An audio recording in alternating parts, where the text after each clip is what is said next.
여러분, 건망증과 치매의 차이를 아십니까?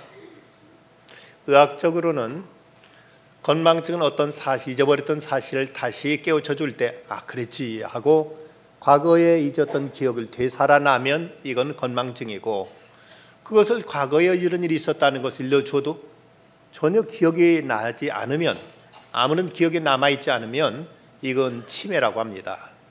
근데 건망증과 치매의 임상적인 현상은 어떻게 나타나는가 하면, 자기 집 주소를 잊어버리면 건망증, 자기 집을 잊어버리면 치매라고 합니다. 자기 아내의 생일을 잊어버리면 건망증이고, 자기 아내 얼굴을 잊어버리면 이건 치매라고 한다지요. 또 남자들이 화장실에 가서 소변 보고 나서 지퍼를 안 올리면 건망증인데, 지퍼를 안 내리고 소변 보면 그건 치매라고 한답니다.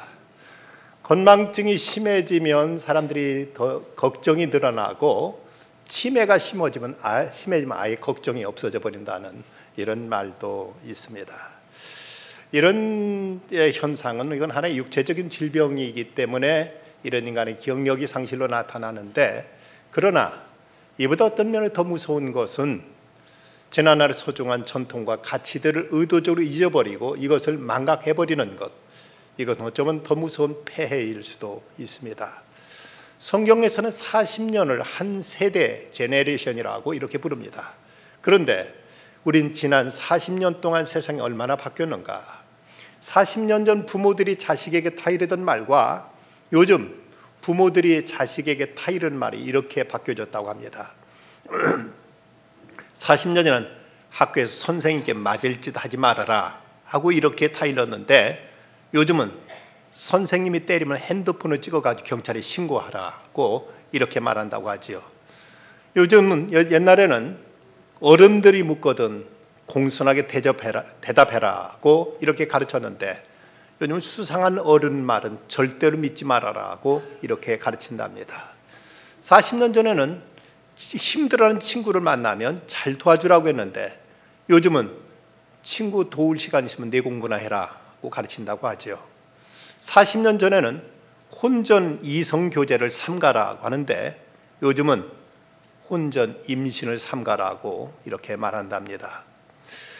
40년 전에는 널 낳은 조국을 잊지 말라고 했는데, 요즘은 조국이 밥 먹여 주냐, 여기서 돈 못 벌 바엔 이민이나 가라고 이렇게 가르친다고 합니다. 불과 40년 만에 우리는 너무나 많은 것들을 잊어버렸고 잃었고 그리고 변해버렸습니다. 특별히 우리가 신앙적으로 치매에 걸리게 되면 대단히 불행한 일이고 무서운 일입니다. 하나님과 영적인 교감이 이제 더 이상 이루어지지 않기 때문입니다. 예수 그리스도가 누구신지도 모르게 되고, 그리고 형식적인 예배에 참석은 할 수 있지만 하나님께 진정한 예배는 더 이상 불가능해지게 되는 것입니다. 지난날 주님과 동행하며 겪었던 그 아름다운 그 소중한 추억들도 다 잊혀져 버리고, 그리고 심지어는 주님의 이름조차도 기억나지 않는다면 이것보다 더 불행한 일이 과연 어디 있겠는가 생각해 봅니다. 여러 해 전에 CBS 바이블 루트 취재팀이 이집트를 방문했던 적이 있었습니다. 콥트인들이 모여 사는 목가담 지역에 있는 마을 공터를 지나는데 한 남자아이의 울음소리가 나길래 찾아가 보니까 17살 된 아이의 남자 손에, 그 손목에 십자가 문양을 문신하고 있었습니다. 그 모습을 보고 충격받아서 취재팀이 아직 어린아이인데 너무 가혹하지 않습니까? 물었습니다. 그랬더니 그 취재진의 질문에 부모는 이렇게 대답합니다. 문신은 평생 기독교 신자로서 살아가겠다는 약속입니다. 당장은 아프겠지만 이렇게 예수님과 함께 고통을 나누는 것이 기독교인의 의무라고 생각합니다. 그것을 잊지 않기 위해서 문신을 새기는 것입니다. 기독교인에 대한 이슬람의 박해는 점점 치밀해지고 노골화되고 있습니다. 아이들은 하나님께 대한 신앙이 깊어지기도 전에 이슬람이라는 바다에 던져지고 있는데, 그들에게 이런 걸 통해서 분명한 기독교인이란 정체성을 심어주지 않으면 그들은 직장을 갖는데도 또 사회생활을 하는데도 여러 가지 불이익과 제약 속에서 점점 그들의 신앙을 잃어버릴까 봐서 부모들은 조금은 심하다 할 만큼 이렇게 문신까지 새겨가면서 자식들이 신앙을 잃지 않도록 이렇게 자녀들을 십자가 문신을 새겨주고 있더라는 것입니다. 우리는 한없는 자유 속에 살아가면서 우리 신앙의 선배들이 목숨을 걸고 지켰던 신앙의 전통과 유산들을 어떻게 우리는 이것을 지켜가고 있는가, 우리 자신을 돌아볼 일입니다. 오늘 구약의 말씀 신명기는 이것은 두 번째 주어진 계명이라는 이런 뜻을 가지고 있는 말씀입니다. 처음 계명은 시내산 밑에서 출애굽 그들이 해서 광야 생활을 시작할 때 그때 처음 계명이 주어졌다가 이제는 40년 광야 생활을 다 마치고 저 요단강 건너편에 가나안 땅에 보이는 그 시점에 이제 이스라엘 영도자 모세는 자기가 이 땅에서 삶을 다 살고 곧 자기가 하나님께 돌아갈 때가 이른 줄 알고 백성들을 모아놓고 마지막 피를 토하는 심정처럼 이스라엘 백성의 유언과 같은 말씀을 전해준 것, 이것이 바로 신명기입니다. 여기서 그는 옛날 이스라엘 백성들이 애굽에 종살이하면서 그리고 광야 생활을 하면서 얼마나 고생했는가, 그리고 그때마다 하나님께 얼마나 어떻게 하나님께 저들을 지켜주셨는가, 그리고 너희들이 이제 장차 가나안 땅에 들어가거든 그 집 짓고 배부르고 편안하게 지낼 때 너희들은 하나님께 주신 이 귀한 이제 교훈과 그리고 역사를 통해서 겪어왔던 그 귀한 이제 유산들, 그 교훈들을 결코 잊어서는 안 된다고 이렇게 저들에게 설교를 하고 있습니다. 오늘 본문 말씀에 보면 11절과 14절, 19절에 거듭 세 번이나 반복해서 잊지 말라고 이렇게 모세는 이스라엘 백성에게 단단히 이제 당부하고 있습니다.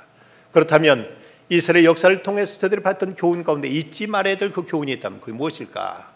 먼저는 저들이 편안해지면 과거 역사 속에 어려웠던 시절들, 그때 힘들고 고통스러웠던 그 세월을 잊지 말라고 말씀하고 있습니다. 12절부터 말씀 보면 내가 먹어서 배부르고 아름다운 집을 짓고 거주하게 되며 또 내 소와 양이 번성하며 내 은금이 증식되며 내 소유가 다 풍부하게 될 때 내 마음이 교만하여 내 하나님 여호와를 잊어버릴까 염려하노라. 여호와는 너를 애굽 땅 종되었던 집에서 이끌어내셨다. 이스라엘 백성들은 옛날 애굽에서 종살이를 하고 지냈습니다. 그랬던 그들을 하나님께서 이제 이끌어내 주셨고 저들에게 이제 자유와 해방을 주셨고 그리고 이제 곧 머자나 가나안 땅에 들어가면 집 짓고 편안하게 살 것입니다. 그때 너희들은 과거 역사 속에 어려웠던 그때 그 시절을 잊지 말라고 지금 모세는 저들에게 신신당부하고 있는 것입니다. 6월절이라는 이 절기를 만나면 요즘도 이스라엘 백성들 경건한 가정에서는 부모가 자식들한테 꼭 잊지 않고 가르쳐주는 교훈이 있습니다. 그 뭔가 하면은 우리 조상은 과거 이집트에서 바로의 노예였었다. 우리 조상은 과거 이집트에서 바로 왕의 노예였었다는 것을 가르쳐 준다는 것입니다. 왜 하고 많은 역사 속에서 어쩌면 다윗과 솔로몬 시대의 그 영광스러운 나라의 그 얘기도 들려줄 법한데 그것보다 우리 옛날 애굽에서 종살이하던 그때 얘기를 자식들에게 들려준 이유가 뭔가? 또다시 그렇게 되라는 얘기가 아니라 바로 저들에게 이런 우리가 뼈아픈 시절이 있었다는 걸 잊지 말고 정신 차리고 똑바로 행해가지고 예전처럼 또다시 외국 사람들에게 노예 생활이 하는 이런 일이 없도록 하라는 이런 충정에서 자식들한테 과거 부끄러웠던 저들에게 참으로 고통스러웠던 이런 역사들을 이제 자식들에게 거듭거듭 이제 전해주고 있는 것입니다. 또한 저들은 어려웠던 때 하나님께 베풀어진 그 은혜를 잊지 말라고 합니다. 보면 15절 말씀 보면 너를 인도하여 그 광대하고 위험한 땅 광야 곧 불뱀과 전갈이 있고 물이 없는 건조한 땅을 지나게 하셨으며 또 너를 위해 단단한 반석에서 물을 내셨다. 저들이 광야를 지날 때 불뱀과 전갈들이 그 이제 들끓던 곳 그리고 물이 없어서 그토록 극심한 고생을 할 때 하나님께서 그 반석을 터뜨려 저들에게 마실 물을 주셨던 것들 그리고 만나와 메추라기를 주셨던 것들 이렇게 하나님께 어렵던 시절에 어떻게 도우셨고 어떻게 저들을 축복하셨는가 이것을 결코 잊지 말라는 것입니다. 하나님께 베푸신 은혜를 잊지 않는 것 이것이 저들에게 지켜야 될 대단히 소중한 신앙의 유산이었던 것입니다. 또 하나 저들에게는 이제 이런 시련 끝에 앞으로 예비하신 하나님의 은총과 섭리를 잊지 말라고 하십니다. 16절 끝부분에 보면 이는 다 너를 낮추시며 너를 시험하사 마침내 내게 복을 주려 하심이니라.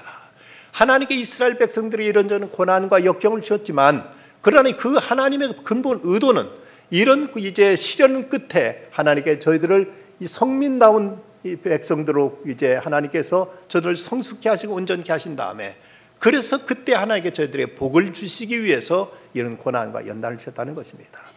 하나님 어떤 특별한 교육적인 목적으로 당신의 백성들, 당신의 자녀들에게 고난을 허락하실 때가 있습니다. 그러나 예레미야에서 말씀하고 있는 것처럼 너희를 향한 나의 생각 내가 안 하니 이것은 재앙이 아니라 평안이요 장래의 소망을 주려는 것이라고 말씀합니다. 하나님은 근본적으로 우리가 고생하는 것, 우리가 힘들게 이게 아파하고 우리로 하여금 이제 이 땅에서 고통당하는 걸 원하시는 것이 아니라 이걸 통해서 궁극적으로 우리가 잘 되길 바라는 것, 우리가 복되길 바라는 것이 하나님의 의도라는 것입니다. 예수님께서 광야의 시험을 받으십니다.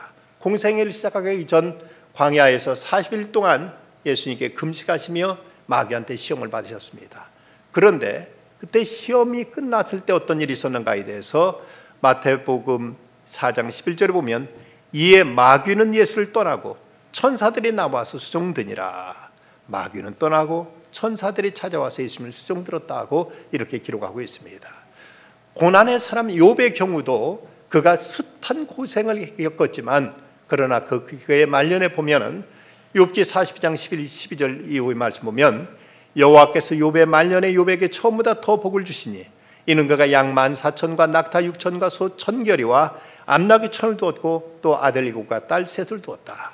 이전보다 곱절의 축복을 받게 되는 그 욥의 결말을 보면은 하나님께 욥에게 그토록 고통을 주신 것도 그 궁극에 가서는 그를 축복하시기 위한 하나님의 은총의 섭리였음을 말씀하고 있습니다.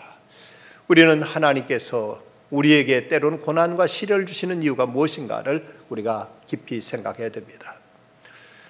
한국 사람과 이스라엘 사람들, 유대인들 간에는 닮은 점들이 꽤 있다고 합니다. 그 중에 하나는 한국 사람들이 개인적으로는 똑똑한데 단결하지 못하는 이런 약점을 가지고 있습니다. 그런데 사실은 유대인들도 얼마나 그들이 단결을 못하는가 하면은 유대인들 3사람이 모이면 4개의 정당을 만든다는 이런 말이 있을 정도입니다. 한국 사람들이 성격이 급하다고 이제 얘기하지만 유대인들의 경우도 제가 이스라엘 갔을 때 들었던 얘기에 보면은 이스라엘 사람들이 얼마나 성격이 급한지 세계에서 제일 교통사고가 많이 나는 나라가 바로 이스라엘이랍니다. 그만큼 저들은 성격이 그렇게 차분하지 못한 이런 약점을 가지고 있습니다. 그럼에도 불구하고 이스라엘 사람들이 가지고 있는 탁월한 장점이 하나 있다면 그들은 지난 과거로부터 역사적인 교훈을 배운다는 데 있습니다. 뼈저린 역사적인 여러 가지 아픔과 성공과 여러 가지 모든 지난날의 역사적인 교훈을 통해서 이걸 통해서 오늘 우리가 배워야 될 역사의 진리를 챙길 줄 아는 것이 이스라엘 사람들이 가지고 있는 탁월한 장점이라면 우리는 이 점에 있어서 이스라엘 배워야 됩니다. 너무 쉽게 잊어버리고 그 뼈아픈 고통을 치러놓고 나서 또다시 같은 실수를 반복하게 된다면 이처럼 어리석고 이처럼 유감스러운 일이 어디가 있겠습니까? 그렇다면 우리 민족, 우리나라가 역사를 통해서 배워야 될 교훈이 있다면 그것이 과연 무엇인가? 무엇보다 먼저 우리는 근세사 속에서 일제 36년 동안 일본의 압제와 그들의 탄압으로부터 하나님께 우리를 해방시킨 그 은혜를 우리 잊지 말아야 될 것입니다. 물론 우리는 일본으로부터 압제를 당할 때 3.1 독립만세 운동이라든지 아니면 상해 임시정부를 통해서 해방과 독립을 위해서 무단히 투쟁을 했습니다. 그러나 분명한 것은 8.15 해방은 우리 힘으로 얻어낸 것이 아니라는 사실입니다. 하나님께서 이 민족을 긍휼히 여기셔서 일본으로 하여금 태평양전에서 망하게 하심으로 저 일본 땅에 유황불과 같은 핵폭탄을 터뜨리심으로 이래서 일본이 패망해서 우리가 이제 8.15 해방을 얻게 된 것이지, 우리가 잘 싸우고 그만큼 어떤 해방에 대한 의지가 강해서 그래서 우리가 해방을 쟁취한 것이 아니라 역사를 섭리하신 하나님의 은총으로 우리가 이 해방을 얻게 되었다면 이 사실을 우리는 인정하고 하나님께 감사드릴 수 있어야 됩니다. 또 하나 우리가 잊지 말아야 될 것이 있다면 6.25 공산 침략으로부터 이 나라를 지켜낸 것, 여기에도 하나님의 은총이 있었음을 우리는 잊지 말아야 될 것입니다. 한반도 가운데 저 낙동강 이남만 남은 채 그야말로 풍전등과 같은 그 위기 속에서 우리는 도저히 이제 오늘 내일이면 나라가 이제 완전히 빨간 물로 이제 물들어질 수밖에 없었던 그런 위기 속에서 하나님은 우리와 아무 상관이 없는 16개 나라의 군대들을 이 땅에 보내셔서 저들의 희생을 통해 이 나라를 지켜주신 것입니다. 결코 우리가 그만한 군대가 있었거나 그만한 우리에게 어떤 무장이 있었던 것이 아니라 하나님께서 미국을 비롯한 16개 나라의 젊은이들이 이 땅에 보내셔서 이 나라를 공산 침략으로부터 이 나라를 지켜주시고 이 나라를 보호해 주신 것, 여기에 하나님의 깊은 은총이 있었음을 우리는 잊지 말아야 될 것입니다. 워싱턴에 가면 에브럼 링컨 기념관 앞에 그곳에 한국전쟁 기념공원이 조성되어 있습니다. 거기에 보면 그 6.25 당시 이제 전쟁 피해자들의 숫자가 기록된 것이 나타나는데, 당시 유엔군 전체 사망자 수가 62만 8,833명인데 그 중에 미군이 5만 4,246명이나 전사를 했습니다. 행방불명된 유엔군이 47만 267명인데 미군이 8,177명, 포로된 유엔군 전체가 9만 2,970명인데 미군이 7,140명이나 이제 포로로 끌려갔습니다. 얼마나 많은 희생을 치르면서 이 나라가 공산 침략으로부터 지켜던 것인지를 우리는 잊지 말아야 될 것입니다. 그런가 하면 우리의 선배들은 얼마나 이 전쟁을 위해서, 나라를 지키기 위해서 희생당하고 이제 적탄을 맞아가면서 그 전쟁터에서 이름 없이 쓰러져 갔는지 모릅니다. 낙동강 다부동 전투에 전사한 17살 된 학생이 전투 중에 부모님께 보낸 편지가 이것이 이제 알려져서 전해지고 있습니다. 이런 내용을 담고 있습니다. 아버님 그리고 어머님께, 다행히 이 편지가 부모님께 전해져 부디 두 분이 흐뭇한 표정으로 이 편지를 받아보실 기대하며 연필을 듭니다. 할머님은 건강하시지요? 동생들에게도 제가 많이 보고 싶어 한다고 전해 주십시오. 저는 지금 부산의 낙동강 근처입니다. 이곳은 생각보다 정말 비참하고 참담하고 너무나 어렵고 힘든 곳입니다. 하루에도 수십 번씩 폭음 속에서 놀란 가슴을 움켜쥐고 빗발치는 총탄 속에서 매일같이 붉은 피에 물들어가 죽어가는 전우들을 보면 몸서리치게 부모님이 그립습니다. 집에 돌아가고도 싶지만 나라를 잃으면 가족들도 잃는다는 대대장님의 말씀을 가슴 깊이 새기며 용기를 내어 하루하루를 버티고 있습니다. 새로이 하나된 나라 안에서 행복하게 동생들이 뛰어놀고 커갈 것을 생각하니 하루하루 힘든 전투도 견뎌낼 수 있을 것 같습니다. 하지만 집과 가족들이 못내 그리운 것도 사실입니다. 사실 어머님께 해주셨던 참기름 듬뿍 바른 갓 쪄낸 쑥개떡이 가장 그립습니다. 꼭 집으로 돌아가 다시 한번 그리운 어머니의 쑥개떡을 먹어볼 수 있기를 간절히 바라봅니다. 어머님, 아버님, 한 번도 말씀드린 적 없지만 마음속 깊이 두 분을 사랑하고 있음을 전합니다. 부디 다시 뵐 날까지 내내 건강하실 바랍니다. 큰아들 의수 올림. 우리의 선배들, 우리의 부모들이 이렇게 피 흘리며 싸우고 희생한 끝에 이 나라가 공산 침략으로부터 나라를 지켜냈다는 사실을 우리는 잊지 말아야 될 것입니다. 또 하나 우리가 잊지 말 것은 지난날 우리가 극심한 가난에서 우리가 이만큼 살게 된 것 또한 우리는 잊지 말아야 될 하나의 역사의 교훈이기도 합니다. 여러분, 촉은 목피라는 말 아십니까? 보릿고개라는 말 여러분 실감나십니까? 불과 몇십 년 전에 그 겨울에 쌀 떨어지고 보리가 나기 전까지 그 배고팠던 봄철이 되면은 먹을 것이 없어서 들판에 가서 풀뿌리 캐먹고 산에 가서 소나무 거친 껍질을 벗겨내고 속껍질로 겨우 연명했던 이런 시절이 실제로 불과 40-50년 전에 있었다는 사실입니다.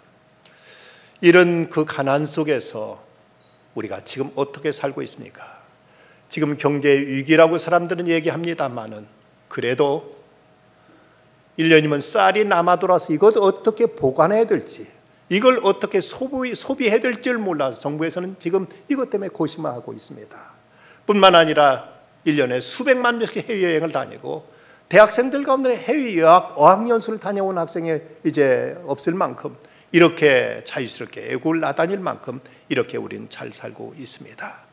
이런 이 현실 속에서 과거 어려웠던 때 허리띠 졸라매고 나라의 건설을 위해서 애쓰고 수고했던 우리들의 선배들, 그들의 수고와 땀을 우린 결코 잊어서는 안 되는 것입니다. 라이언 일병구학이라는 영화가 몇 해 전에 상영돼서 많은 사람이 큰 감동을 주었습니다. 라이언 일가 그 집안에 4명의 아들이 있는데 그 중에 3명이 이미 전쟁터에 나가 전사하고 막내 하나까지도 지금 전쟁터에 나가 있는데 국방부에 그 사실을 알고는 이 막내만은 어떻게든 살려서 부모 품에 돌려보내야 되지 않겠느냐. 이래서 밀러 대위와 8명의 병사들에게 그 이제 미션을 맡깁니다. 어떻게든 이 라이언 일병을 찾아내 가지고 그를 고향 부모 품에 돌려보내라. 그런데 라이언 일병을 그 소재를 수색해 보니까 이미 독일군이 점령해 있는 지역에 곳에 있는 이제 그 미군 부대, 그 작은 부대에서 그곳에 갇혀 있었던 것입니다. 적진 한가운데 라이언 일병을 찾는 일, 그리고 그를 무사히 이제 살려서 부모 품에 돌려보내는 이 일을 위해서 밀러 대위와 그 부하들이 이제 적진에 뛰어들게 됩니다. 천신만고 끝에 라이언 일병을 찾아내서 이제 밀러 대위가 그에게, 그가 함께 갔던 부하들도 다 죽고 밀러 대위도 죽어가면서 라이언 일병에게 이렇게 말합니다. 라이언, 꼭 살아서 돌아가라. 그리고 잘 살아야 해. 그리고 이 밀러 대위는 이 다리에서 그는 죽습니다. 이 라이언 일병은 이제 밀러 대위 희생과 전우들의 그 피값으로 그는 살아나서 고향으로 돌아갑니다. 고향으로 돌아간 지 수십 년 만에 자기 아내와 자식들을 데리고 자기를 위해 희생했던 그 밀러 대위의 묘지를 찾아갑니다. 묘지 앞에 백발이 된 몸으로 찾아가서 그 앞에서 말합니다. 대위님, 다리에서 하신 말씀 매일 생각했습니다. 그래서 최대한 잘 살려고 노력했고요. 그런 대로 잘 살아왔다고 생각합니다. 최소한 대위님의 눈에 대위님의 희생이 헛되지 않았기를 바랍니다. 여러분, 우리들은 하나님의 은혜와 우리 선배들의 희생을 통해서 일제의 그 탄압에서도 우리는 벗어날 수 있었고 유교도 견뎌냈습니다. 그리고 그 배고픈 시절도 지나고 이만큼 살게 됐습니다. 그렇다면 우리가 마땅히 잘 살아야 되지 않겠습니까? 마땅히 우리는 이제 바르게 살아야 되지 않겠습니까? 우리는 결코 저들의 희생을 우리는 헛되이 해서는 안 되는 이런 우리들의 처지가 아니냐는 말씀입니다. 그렇다면 이 시대를 살아가는 그리스도인들로서 우리가 어떻게 살 것인가? 우리의 책임은 과연 무엇인가? 무엇보다 우리는 나라와 민족을 위해서 먼저 기도해야 될 것입니다. 옛날 사무엘 선지자는 말했습니다. 나는 너희를 위해 기도하기를 쉬는 죄를 여호와 앞에 결단코 범하지 아니하고 선하고 의로운 길로 너희를 가르칠 것이라고 말했습니다. 우리는 어느 때 나라와 민족을 위해 기도하기를 쉬는 죄를 범해서는 결코 안 될 것입니다. 저 스코틀랜드가 메리 여왕이 통치할 때 가장 역사적 어려운 시기였습니다. 종교는 부패하고 도덕은 땅에 떨어지고 정치는 표리하고 있었습니다. 한 치 앞도 내다볼 수 없는 캄캄한 이런 이제 시대, 이때 존 낙스는 이렇게 하나님께 기도했다고 합니다. 하나님, 이 스코틀랜드를 구해 주시옵소서. 아니면 차라리 내게 죽음을 주시옵소서. 자기 생명을 내걸고 그런 나라와 민족을 위해서 기도했기에 메리 왕은 영국의 전 군대보다도 존 낙스를 더 그의 기도를 더 두려워했고 마침내 존 낙스는 그의 기도와 그의 투쟁을 통해서 복음으로 민족을 구원하고 민족을 재건하고 개혁하는 위대한 일을 성취할 수 있었습니다. 우리는 나라를 소중히 여기고 국민된 도리와 책임을 다할 것입니다. 요즘 젊은이들은 이 나라가 어떻게 여기까지 왔는지에 대해서 미처 모르는 학생들이, 젊은이들이 너무나 많습니다. 지난날 우리 민족이 걸어온 어렸던 시절을 모르고 있습니다. 어떻게 이 나라가 공산주의와 싸웠고 어떻게 일본과 이제 일본으로부터 많은 그 고난을 겪었는지를 미처 생각하지 못하는 젊은이들이 많습니다. 전에 386 세대라는 말이 있었죠.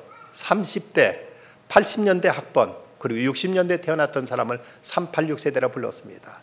그런데 한때 이 386 세대라는 말이 그만 어떻게 인식되었는가 하면 3.1절도 8.15도 6.25도 모르는 세대라는 이런 말로 불려지던 때가 있었습니다. 참으로 이 민족의 그토록 뼈아픈 역사를 잊어버리고 살아간다면, 그러면서 우리가 어떻게 이 민족의, 이 나라의 국민이며 이 나라의 장래를 책임질 이제 세대라고 우리가 자처할 수 있겠습니까?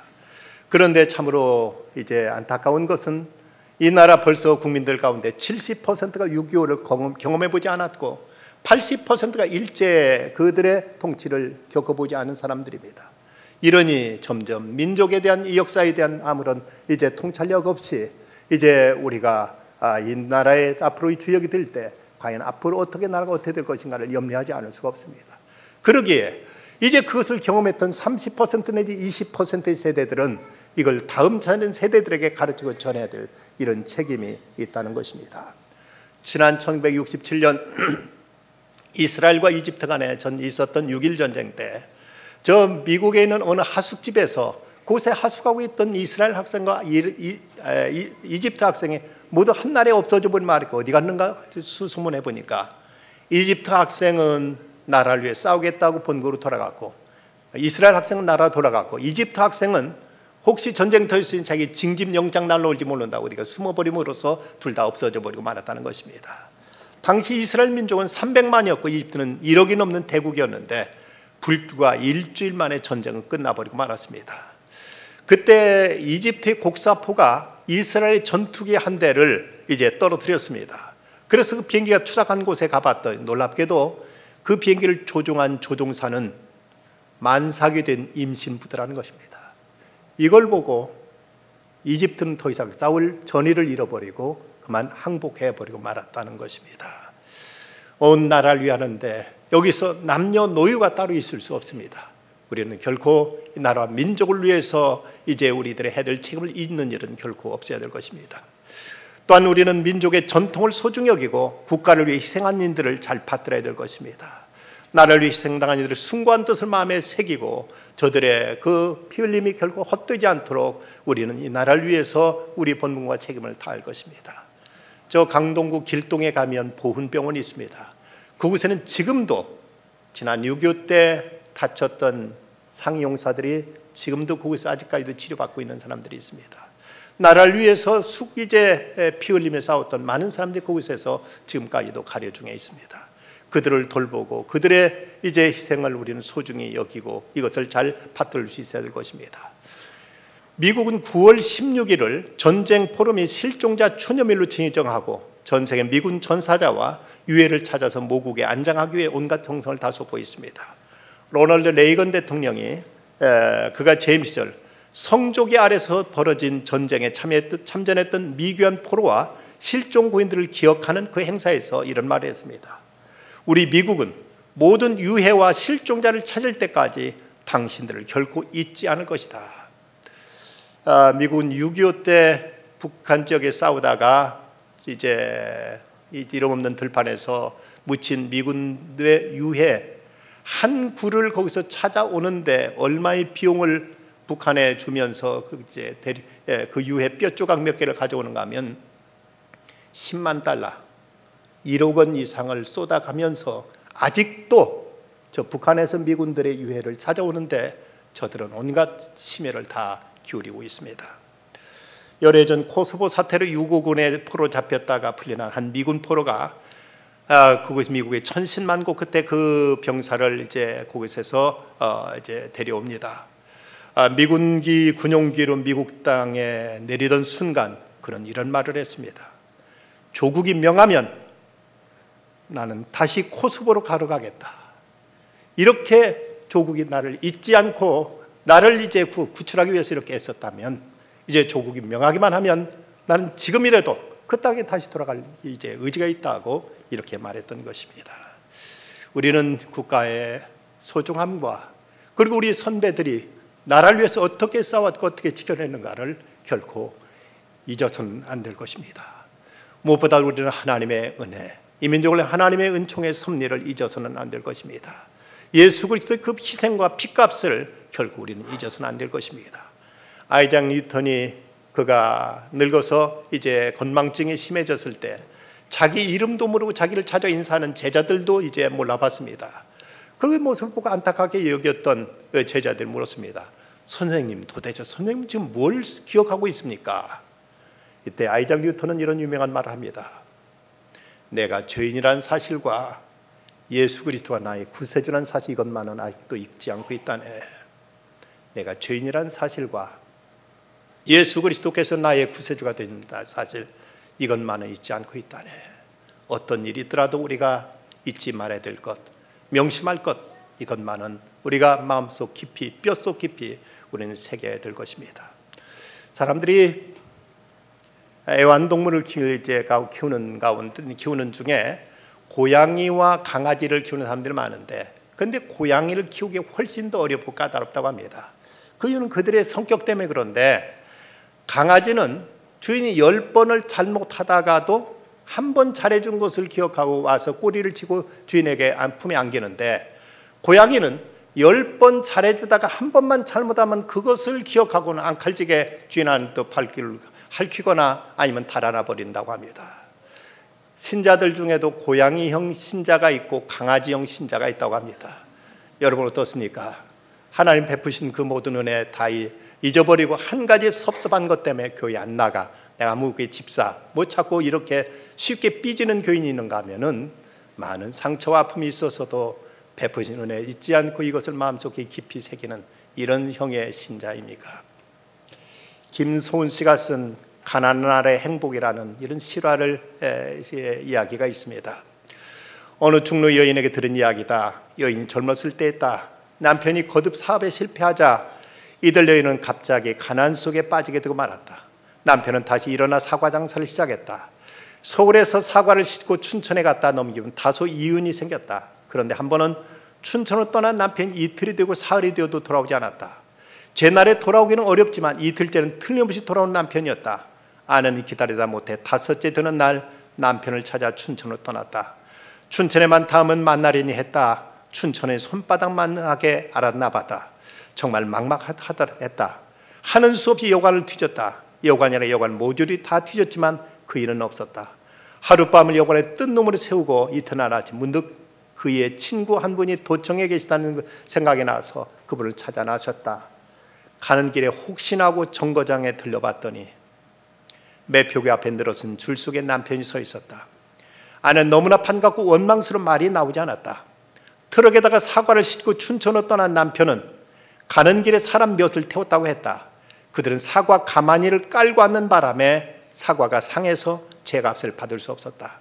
남편은 도저히 손해를 볼 수 없어서 친구 집에 기숙하면서 시장 옆에 자리를 구해 사과 소매를 시작했다. 그래서 어젯밤 늦게 겨우 다 팔 수 있었다는 것이다. 전보도 옳게 재구시를 하지 못하던 8.15 직후였으니 함께 춘천을 떠나 서울로 향하는 차 속에서 남편은 아내의 손을 꼭 쥐었다. 그때만 해도 3시간 넘어 걸리던 경춘선, 남편은 한 번도 그 손을 놓지 않았다. 아내는 한 손을 남편에게 맡긴 채 너무도 행복해서 그저 황홀에 잠길 뿐이었다. 그 남편은 그러나 6.25 때 죽었다고 한다. 여인은 어린 자녀들 이끌고 모진 세파와 싸우지 않으면 안 되었다. 이제 아이들도 다 커서 대학에 다니고 있으니 그에게 조금은 면목이 선 것도 같아요. 제가 지금까지 살아올 수 있었던 것은 춘천에서 서울까지 제 손을 놓지 않았던 그의 손길, 그것 때문일지도 모르죠.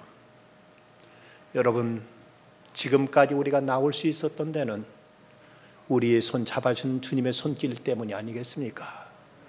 역사적인 민족의 많은 아픔과 어려움과 위기와 환난 속에서 이 민족을 붙들어 주신 주님의 손길로 인해서 여기까지 나왔다면 우리는 그 은혜를 잊지 말아야 됩니다. 어려웠던 시절을 우리는 기억해야만 됩니다. 그리고 나라를 위해 희생했던 사람들의 핏값을 우리는 허투루 우리는 이제 보내서는 안 됩니다. 오늘 신약의 말씀, 그들에게 일어난 이런 본보기가 되고 또한 말세를 만난 우리를 깨우치기 위하여 기록되었느니라. 그런즉 선줄로 생각하는 자는 넘어질까 조심하라. 여기까지 도우신 하나님의 은혜, 우리 선조들이 나라를 위해 치렀던 그 희생들, 그리고 우리에게 물려준 이 귀한 신앙의 유산들, 이것을 소중히 지키는 중에 마침내 너에게 복을 주려 하심이라. 이 모든 고난과 시련 끝에 베푸신 하나님의 은총을 기대하면서 우리의 맡은 바 책임과 본과 도리를 다하는 우리 모두가 되어야 되겠습니다. 기도하십시다. 거룩하신 하나님, 오늘도 저렇게 주님 앞에 나올 수 있도록 이 땅에 평화와 안정을 주신 하나님을 찬양합니다.